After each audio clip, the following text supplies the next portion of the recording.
Monggo snack dipun dhahar nek pun wonten snack.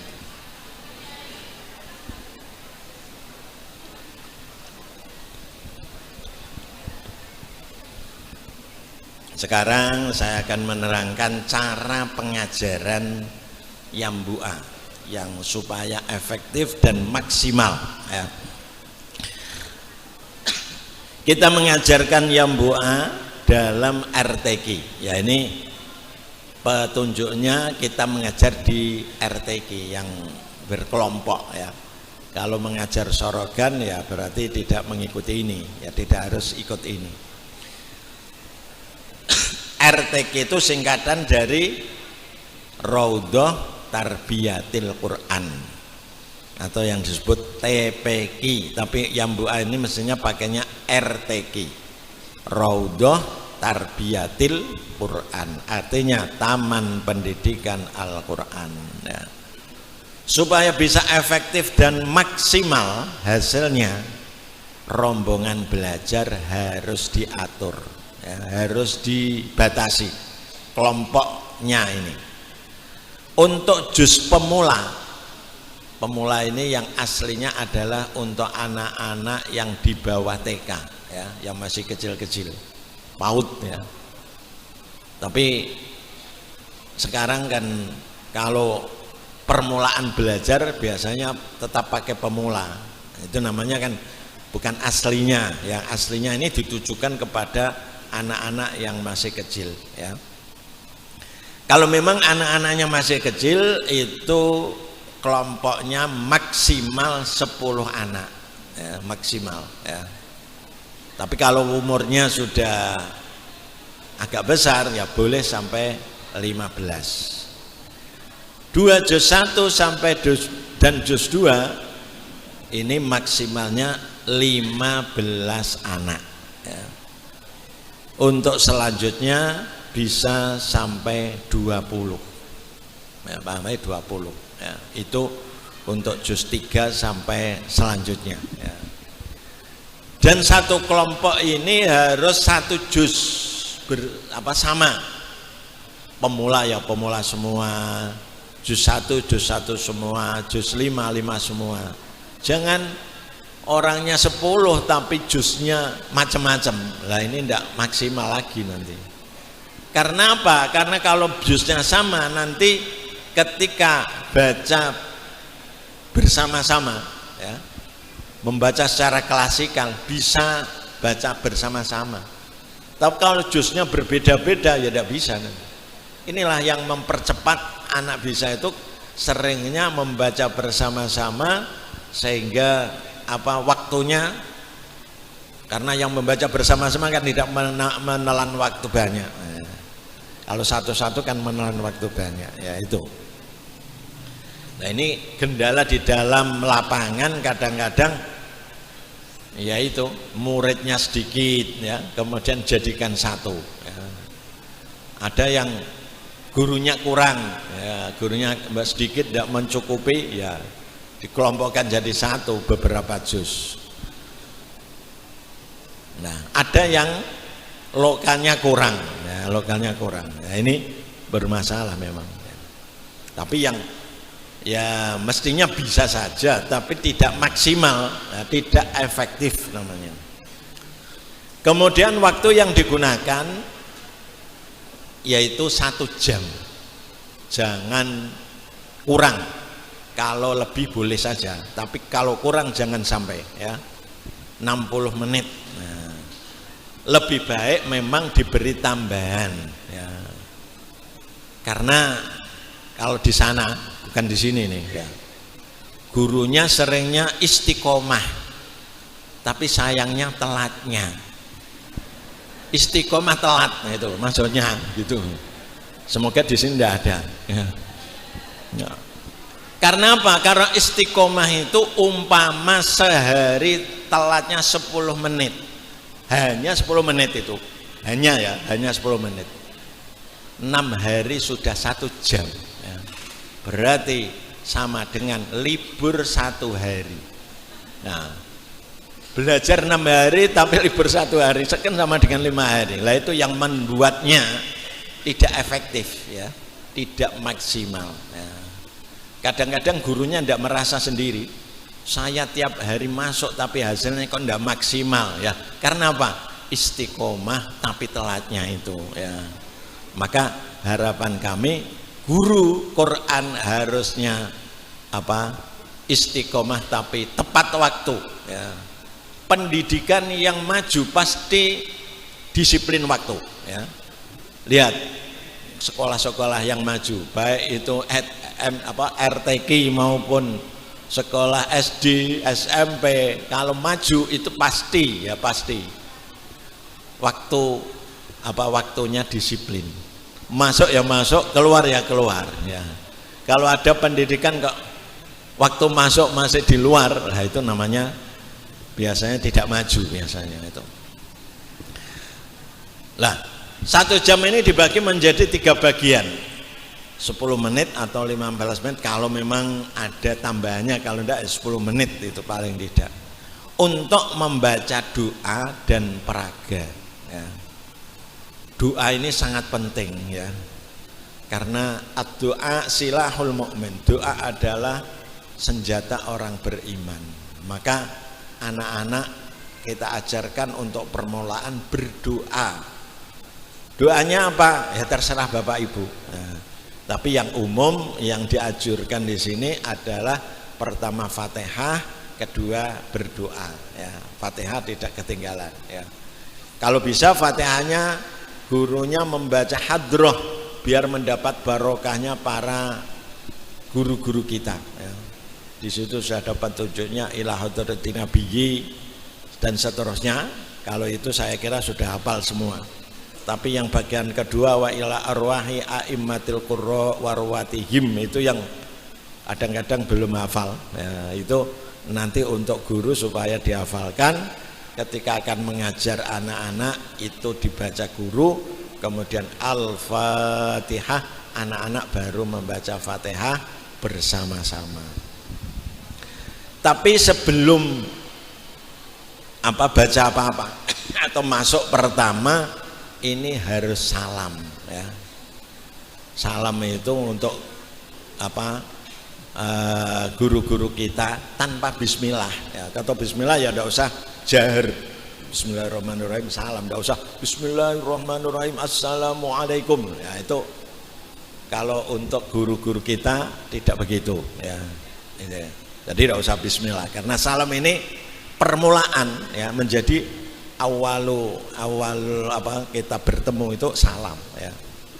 Salam itu kelihatannya mudah, tapi sering orang bersalam tidak pas ya. Ada yang assalamualaikum, nah itu ya banyak itu. Warahmatullahi, ya, itu ya banyak. Warahmatullahi wabarakatuh, ada yang gitu ya. Kan mestinya harus pas ya. Apalagi guru Quran, assalamualaikum warahmatullahi wabarakatuh, harusnya begitu ya. Jawabnya gimana kalau disalami?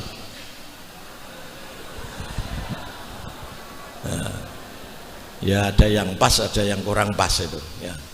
Yang pas karena assalamu ya, salam kan harus sama ya.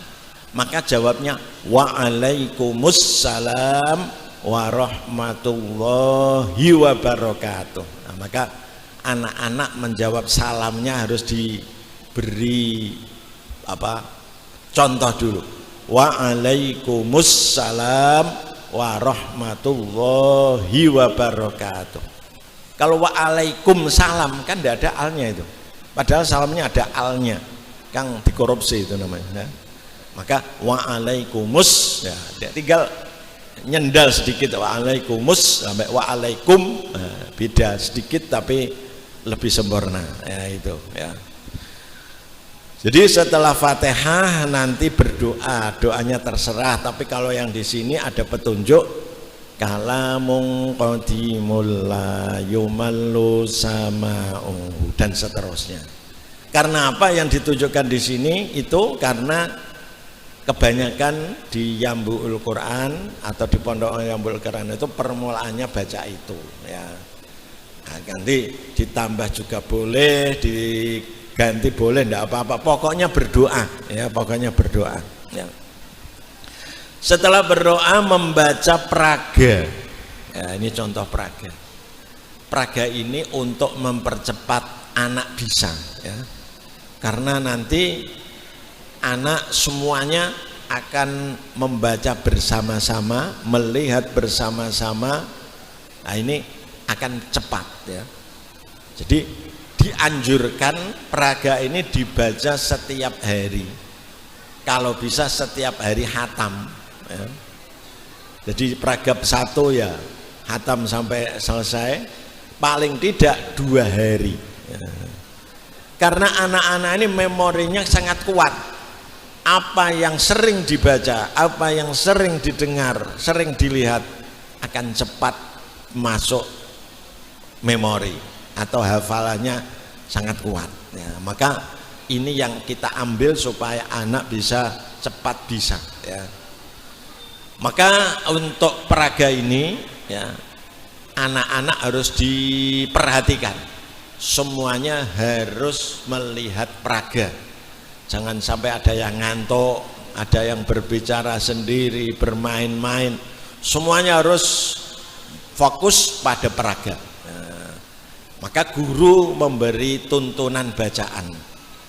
Bacanya guru harus yang keras, pendek-pendek ya. Jadi harus yang keras. A, ba, ta. Oh, itu. Jangan a, ba, ta, memanjang itu namanya. Jangan a, itu namanya memanjang ya. Harus a. Nah, gitu. Itu pendek namanya ya. Ini pokok ya. Jadi kalau permulaan sudah a, ba, ta, setelah salah besar itu ya. Nanti ya slot panjang ya. Maka pertama-tama guru harus memberikan a, ba, ta. Nah, ditunjuk, pakai petunjuk ya. Ini apa? A, ini ba, ta ya. Anak disuruh menirukan ya. Menirukannya juga harus yang keras. A, ba, ta. Nah, gitu ya. Jadi jangan memberi contoh ya. Ini yang benar. Maka guru pemula atau juz 1 harus yang sudah fasih ya. Karena enggak fasih berbahaya. Gurunya enggak bisa baca roh. Contohnya gimana nanti? Lo. Modelnya baca lo disalahkan. Ya, itu bahaya. Umpama roh gitu ya. Maka berbahaya kalau mengucapkan kubur jadinya apa itu? Nah, lain aja cerita terjadi ini.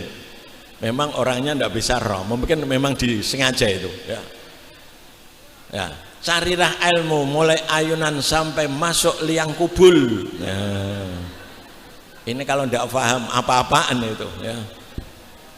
Karena enggak bisa baca kubur jadinya ya berbahaya itu. Maka untuk mengajarkan juz 1 dan pemula harus yang kalau bisa yang paling fasih ya, atau yang bisa mendidik anak yang baik itu ya, supaya bisa semua ya. Kalau yang pokoknya sudah dijelaskan bahwa ini a, ini ba, ini ta ya, kadang-kadang dibolak-balik ini apa, diberi pertanyaan ya. Kalau sudah paham baru yang bawahnya ini dibaca. Kalau sudah bisa anak membaca sendiri ditunjuk ya, tapi jangan berurutan ya. Kenapa? Karena anak nanti kalau berurutan setiap hari sudah hafal nanti a ba ba ba ta ta ta ya. Kalau sudah hafal kan tidak mau memperhatikan, angger mangap ya, tidak mau melihat nah, karena sudah hafal ya. Maka diloncat-loncat nah, umpama tunjuk a kemudian abata. Jadi tunjuk ini lompat-lompat ya, itu ya.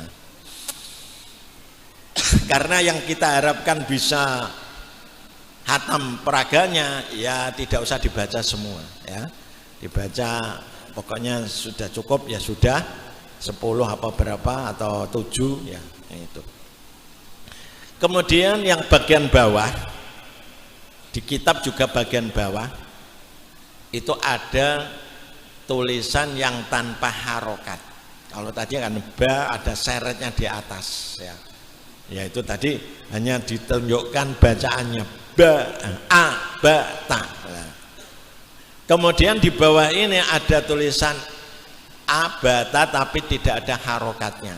Nah, maka diterangkan kepada anak kalau tidak ada seret di atas, tidak ada fathahnya, ini membacanya menurut namanya, nama huruf, asmaul huruf ya. Di belakang itu sudah ada nama-nama huruf. Ini namanya alif, ini namanya ba, ta. Untuk membaca ini beda dengan tadi, karena ini menyebutkan nama. Bacanya alif, ba, ta, agak memanjang ya, karena namanya. Lah, memang ba dan ta dan sebagian huruf ada yang namanya dua, ada hamzahnya atau tidak ada.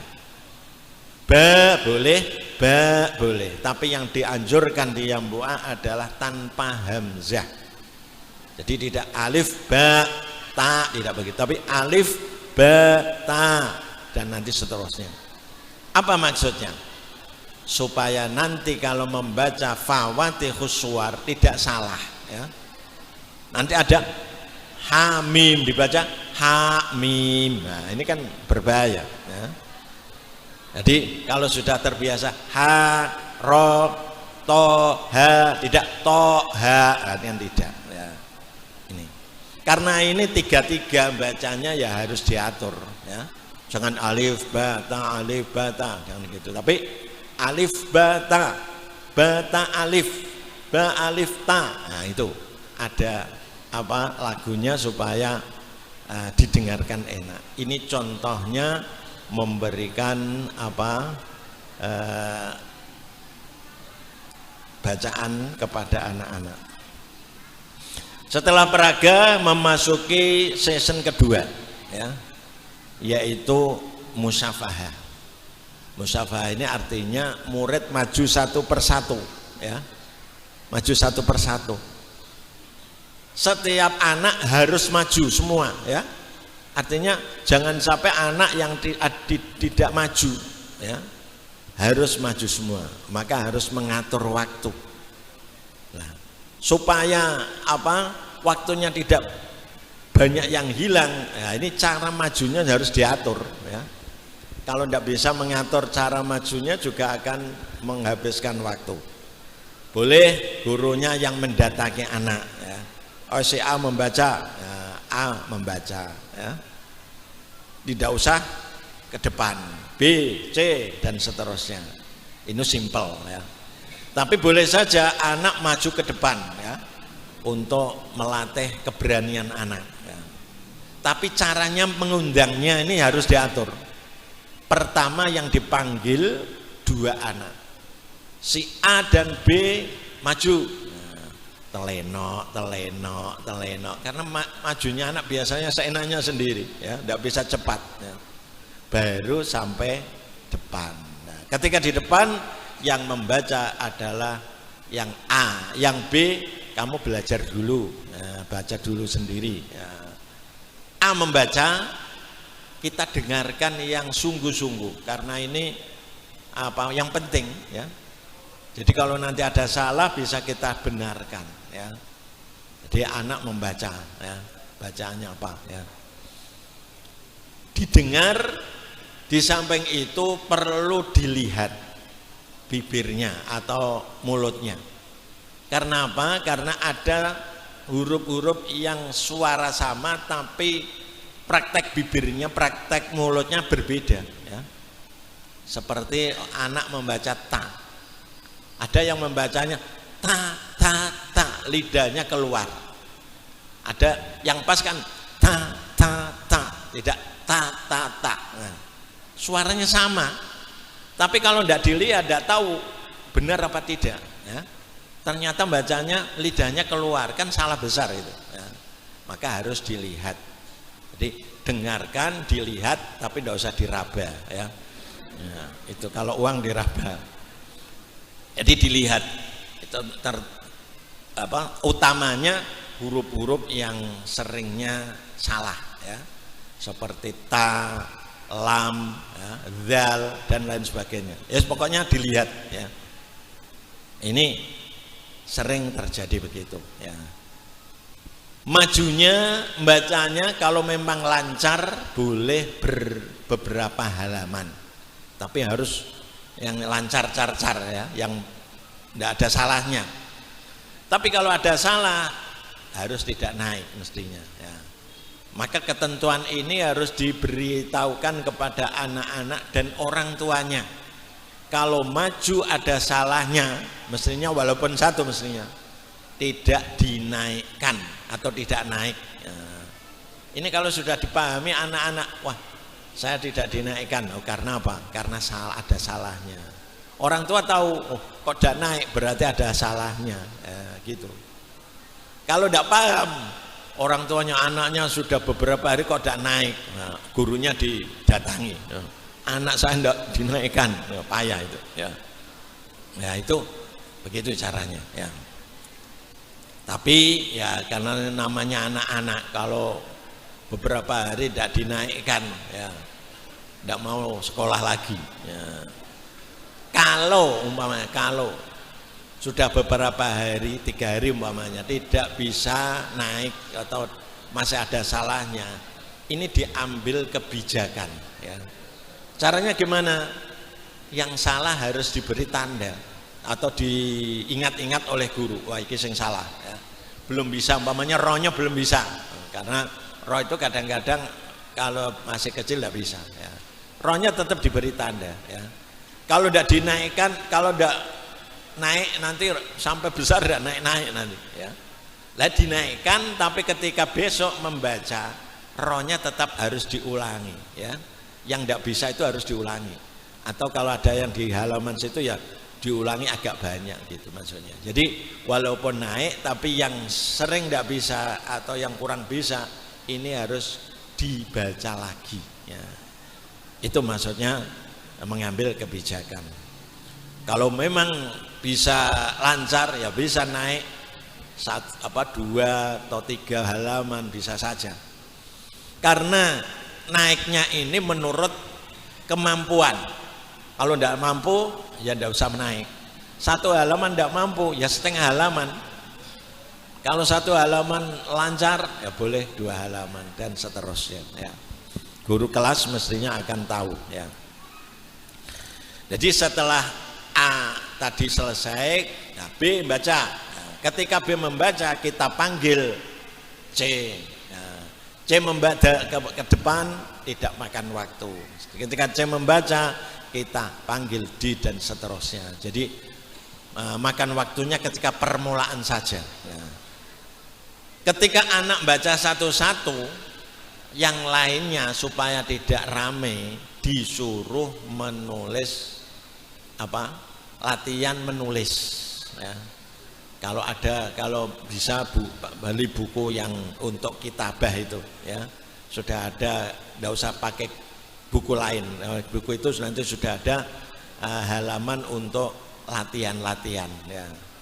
Kalau memang tidak pakai itu, di Yambua sudah ada di bawah yang di bawah garis 2 itu berarti latihan menulis. Nah, itu harus ditebali dulu karena itu kan masih remang-remang, disuruh menebali. Cara menebali harus tidak boleh ada menceng, atau tidak boleh ada keluar dari garis itu, harus tepat. Maka kalau ada keluar harus dibusak, harus dibetulkan ya. Ini dilatih untuk tepat menulisnya ya. Nah, nanti setelah ditebali disuruh mengganti di buku ya 5 baris atau 10 baris menurut waktunya. Setelah nanti ditulis disuruh mengumpulkan, karena kalau tidak dikumpulkan tidak dinilai, lama-lama anak tidak mau nulis ya, karena merasa tidak diperhatikan. Ditumpuk ya, ditulis dikumpulkan nanti dinilai oleh guru. Nah, sementara nilainya 100 tidak apa-apa, atau 1000 ya tidak apa-apa ya. Supaya pokoknya dia merasa dihargai ya. Tapi nanti kalau sudah agak besar, sudah bisa menulis yang baik ya, nanti yang ada salah ya nanti dikurangi nilainya itu untuk supaya latihan menulis ketika anak maju satu persatu. Kemudian bagian yang ketiga ya, jadi anak maju itu kira-kira hanya 2 menit atau 3 menit itu. Nah itu, tapi nanti harus banyak mengulang ya. Ya, tadi belum saya terangkan, kalau tidak punya praga, itu anak disuruh membaca kitabnya. Jadi halaman ini dibuka halaman 1 mama, pertama-tama halaman 1. Mari kita berbaca bersama-sama 1 sampai halaman 5 ya, dibaca. Nah, itu kalau tidak ada peraganya. Besok 6 sampai 10, besoknya lagi 11 sampai 15. Ya, ini maksudnya untuk membaca bersama-sama.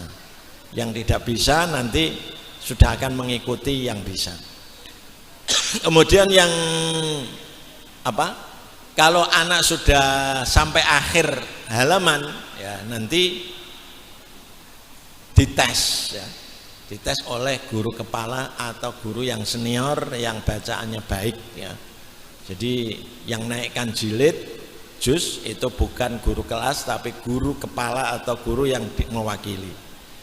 Ketika akan tes, saya harapkan ada surat resmi ya kepada orang tua ya, bahwa anak akan dites pada tanggal ini dengan memenuhi persyaratan. Nah, 1, kalau lulus harus membeli kitab di RTQ ya, tidak boleh belinya di toko, tidak boleh ya, karena menjaga supaya, karena yang Bu A ini banyak yang niru ya, mencetak sendiri ya. Namanya apa itu? Dipalsu ya. Nah ini berbahaya kalau kita membelinya yang buah palsu ya. Kan yang buah yang haram itu ya.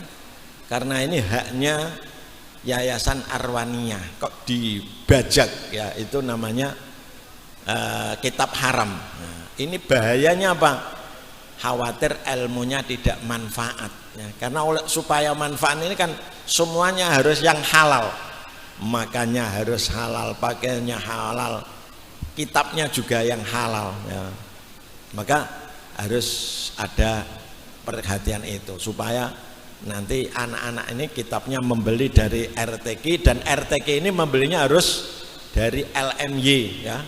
Jangan juga RTQ-nya membelinya dari yang palsu ya, sama saja itu kalau gitu. Kemudian kalau ada iuran ya, memenuhi SPP sampai bulan ini ya, kalau ada, atau pembangunan yang belum lunas ya, jadi ada, kecuali ada hubungan dengan orang tua dan ada peringatan. Kemudian bagian yang ketiga yaitu materi tambahan. Materi tambahan ini yang berisi untuk melatih hafalan surat-surat pendek mulai Fatihah, Qul a'udzu birabbin nas ya, dari belakang ini sampai wadduha ya. Ini kalau anak khatam sampai akhir berarti akan hafal sampai wadduha. Kemudian bacaan-bacaan dalam sholat, ada niat, ada baca doa-doa yang lain, tasbih dan lain sebagainya, ini juga harus dihafalkan ya, biar nanti anak sudah hafal ketika khatam yambu'a. Kemudian yang dihafalkan lagi adalah doa harian mulai bangun pagi sampai tidur lagi ya, itu ada doa-doanya yang harus dihafal. Dan ada tambahan hadis atau makalah yang memberi semangat kepada anak ya, supaya anak menetapi akhlakul karimah dan lain sebagainya. Itu cara pengajarannya, dan kami kira cukup untuk keterangan saya. Nanti untuk keterangan lanjutannya akan diterangkan oleh anak saya Ahmad Faiz ini. Sekian, assalamualaikum warahmatullahi wabarakatuh.